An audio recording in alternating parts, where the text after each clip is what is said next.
Здраво, драги гледачи, и добро дојдовте во денешната епизода на Тинтри Минтри Вести. Денес разговараме со талентираната балерина Стефанија Гаштарска. Таа, како прва македонска балерина во Болше театарот, е доказ дека соништата може да се остварат. Добар ден, како сте? Здраво, одлично, како си ти? Супер сум, ви благодарам. Кога и како се роди твојата љубов кон балетот? Па, мајка ми е балерина и кога бев малечка, некако баш ме интересираше што таа работи и почна да ме носи на проби, на представи, некако балетот го запознав од позади кулиси, некако другите обично од салон. Многу ми се допадна таа атмосфера, класичната музика, костимите, светлата, тој некој друг балетски свет кој е многу поинаков и решив да пробам. На 9 години се запишав и не жалам што се запишав. Баш убаво. Како беа твоите први балетски часови и што ти беше најголем предизвик?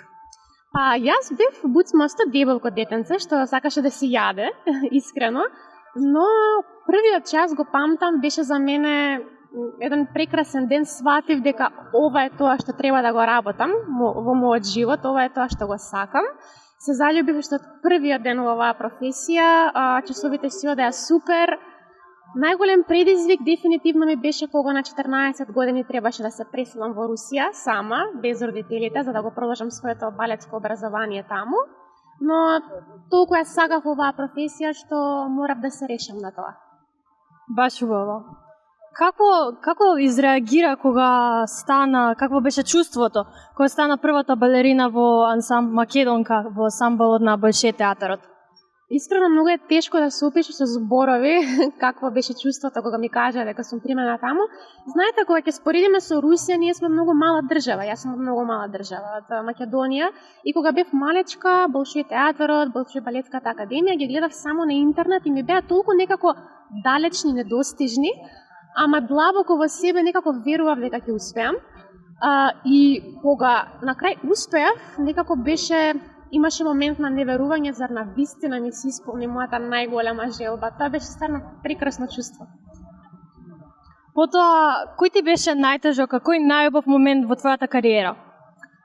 Па најтежок момент, како што кажав, беше дефинитивно тоа што требаше да се преселам сама во Сибир, во Русија, затоа што своето балетско образование го почнав во Перм, далеко во Сибир, и морав да живеам без родителите прв пат сама на 14 години. Тоа беше онака баш голем предизвик за мене, но за да се успее во оваа професија мора жртви, мора многу откажувања, така да среќна сум што се решив на тоа, пак ќе кажам. А најубав момент дефинитивно за секоја балерина, за секој артист, за секој уметник, тоа се представите, крајот на представите, поклоните, кога ти дарат цвеќиња, кога ти фрлаат цвеќиња, кога ти пишуваат пофални зборови, убави пораки после представа, не се споредува тоа чувство со ништо. Браво, Стефи. Како поминува, еден типичен ден на балерина како тебе? Па, обично гледам да се наспиам. Вежбите за гревањето ни почнуваат од 11 часот во Русија. Спиам некад до 9:30. Го почнам денот со еден убав здрав доручак, обично тоа е овесна каша со многу овошје, со потртки рики, со доста протеини и така натаму.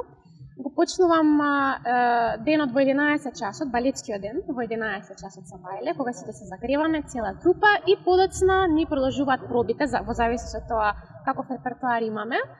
Пробите траат до 10 вечер, некогаш туку имам време за јадење, но многу малку е тоа време, така да брзам да јадам, брзам на некоја кратка масажа, одам дома, вечера ми се легнувам и секој ден се повторува. Колку е важна емоцијата во балетот и како успеваш да ја пренесеш на публиката? Па јас би кажала, моето мислење е дека емоцијата во балетот е многу поважна од техниката, затоа и балетот не е спорт, туку е уметност.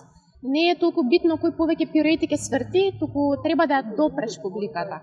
За да ја допреш публиката треба да танцуваш со душа, да ги покажеш своите емоции. Техниката е исто битна, но според мене мислам дека емоциите се уште побитни, за да можеш да ја прераскажеш приказната на публиката, бидејќи во балетот не се зборува, нормално си да знаеме, и можеме да ја прераскажеме таа приказна само со нашите очи, со жестови, со раце, со емоции. Супер. И за на крај, што би им препорачала на младите што сакаат да бидат балерини, но се плашат од предизвиците?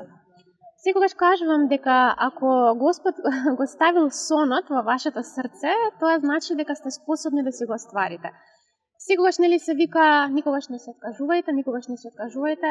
Ако навистина се размисли оваа реченица, стварно е така. Никогаш не треба да се откажувате од вашите соништа, од вашите цели, затоа што буквално се што ќе посакате е возможно и ќе ви се оствари.